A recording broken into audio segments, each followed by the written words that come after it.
Assalamualaikum warahmatullahi wabarakatuh. Salam bagi ibu bapak guru semuanya. Selamat berjumpa kembali.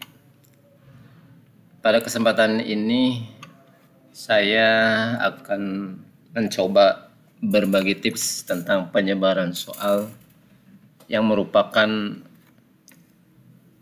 ada permintaan dari rekan kita setelah video yang terdahulu dalam cara menyusun kisi-kisi soal yang sudah saya buat, sehingga pada kesempatan ini saya mencoba berbagi tips bagaimana caranya setelahnya kita membuat kisi-kisi soal, ya. Tentunya dalam hal ini bagaimana caranya kita menyebarkan soal maupun pada level bentuk, ya, soal itu sendiri, ya. Jadi ada beberapa hal yang perlu ibu bapak pertimbangkan di dalam penyebaran kisi-kisi soalnya. Baiklah, kita lihat dulu setelahnya kita mencapai pada pembuatan kisi-kisi soal yang tampil ini. Tentunya tidak kita sembarang dalam menentukan baik itu level soalnya, bentuk soalnya, maupun penilaian, dan juga ada beberapa yang harus kita pertimbangkan agar soal itu nanti akan tercipta dengan baik. Jadi setelahnya kita mencapai kepada tahapan indikator yang sudah kita buat ini, lalu bagaimana caranya kita dalam menentukan level soal itu sendiri, bentuk itu sendiri maupun nilainya, begitu. Jadi ibu bapak itu yang pertama adalah beberapa yang harus diketahui.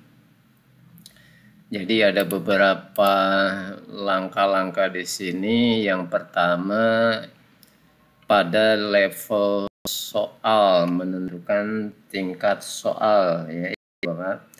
Jadi langkah-langkah untuk menentukan tingkat soal itu sendiri, tentunya ibu bapak sendiri itu harus mengidentifikasi tujuan pembelajaran itu sendiri.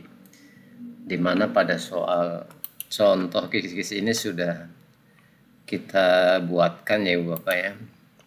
Kemudian gunakan taksonomi Bloom sebagai panduan. Artinya pada taksonomi Bloom ini kan yang digunakan adalah kata kerja operasional di dalam menentukan indikatornya. Dan selanjutnya pertimbangan jenis materi yang diuji. Jadi, kemudian langkah selanjutnya adalah berpikir tentang tingkat kesulitan yang sesuai. Nah, pada menentukan tingkat soal ini, ibu bapak, ya, tentunya tidak langsung saja kita menentukan level 1, level 2, ataupun level 3-nya. Artinya pada level tingkatan mudah, tingkatan sedang, dan tingkatan hot-nya, gitu ya. Nah, ini ada beberapa hal yang harus ibu bapak ketahui bagaimana cara menentukan tingkat level ini. Tentunya yang pertama sekali itu adalah ibu bapak harus memahami intake siswanya itu sendiri sejauh ini. Dalam menyampaikan pembelajaran itu sendiri, ibu bapak harus dapat mengukur. Jadi untuk menentukan level itu sendiri itu kan mods maupun odds-nya di sini. Nah, biasanya yang kita gunakan itu lots-nya itu yang kita gunakan berapa persen, misalnya 10%. Lotsnya berapa persen? Lotsnya di sini mungkin saja bisa terjadi 30%. Misalkan ini 40% atau 30%.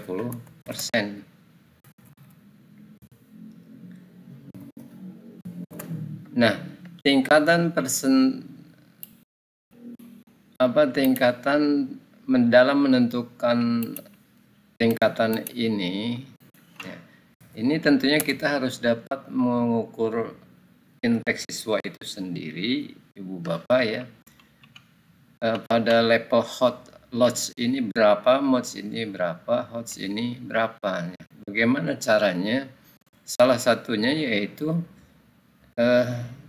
Ibu Bapak bisa mengukur dengan pembelajaran yang sudah disampaikan, kemudian dilakukan dengan cara menguji indeks siswa, baik itu melalui ulangan harian maupun tes formatif ya Ibu Bapak. Nanti Ibu Bapak bisa mengkategorikan anak ini, misalkan jumlah anak siswa itu sejumlah 30 orang kan gitu. Ketika Ibu Bapak melakukan penilaian, mengoreksi hasil daripada tes itu sendiri, nanti Ibu Bapak itu harus mencatat berapa anak yang pada tingkat slot ini, yang dari 30 orang ini. Misalkan di sini untuk lots ini capaiannya terhadap kompetensi pembelajaran anak pada tingkat lots ini ada 20 orang. Kemudian modsnya pada tingkat smot itu ada 10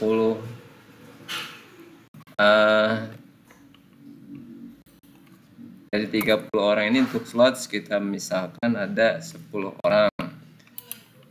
Kalau mods gantian 15 orang. Pada tingkat smot itu ada 10 orang. Dan pada tingkat hots itu sisanya adalah 5 orang. Nah, ini tinggal presentasi ini. Dan juga untuk mods ini nanti juga akan ketemu persentasenya, modsnya berapa, hotsnya berapa. Nah, persentase ini, tingkat kesulitan ini digunakan untuk menentukan banyaknya, nanti untuk menentukan banyaknya daripada tingkat soal itu sendiri, yang level lotsnya berapa, modsnya berapa, maupun hostnya berapa. Nah itu, ini dalam menentukan tingkat soalnya itu sendiri, yang nanti akan disebarkan ke setiap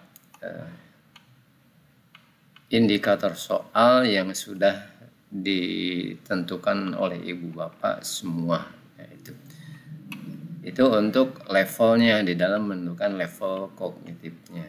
Kemudian untuk bentuk soalnya, ya, bentuk soalnya itu juga harus kita perhatikan bahwasannya adalah penting ya untuk menciptakan variasi dalam berbagai jenis soal ya yang Ibu Bapak sertakan dalam kisi-kisi. Ini berguna untuk menguji berbagai aspek pemahaman maupun keterampilan siswa.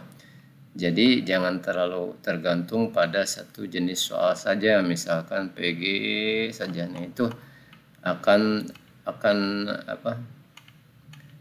kurang bervariatif dan kurang membantu dalam melakukan pengukuran terhadap peserta didik. Lalu bagaimana langkah-langkahnya menentukan bentuk soal ini ya Ibu Bapak? Tentunya Ibu Bapak sendiri harus membuat bentuk soal PG, isian maupun esai itu tentunya harus sesuai dengan TP-nya itu sendiri, tujuan pembelajaran ataupun capaian pembelajaran itu sendiri. Kemudian ibu bapak memilih bentuk soal ya yang paling sesuai untuk mengukur pemahaman siswa itu sendiri. Dan yang ketiga adalah pertimbangkan ya, tadi adalah variasi dalam jenis soal. Jadi di dalam bentuk ini nanti ibu bapak silakan menentukan PG, isian maupun esainya itu berapa ya. Misalkan ibu untuk pemahaman PG, untuk analisis esai atau identifikasi isian, nah itu silahkan sesuaikan dengan daripada indikator soal yang sudah ditentukan.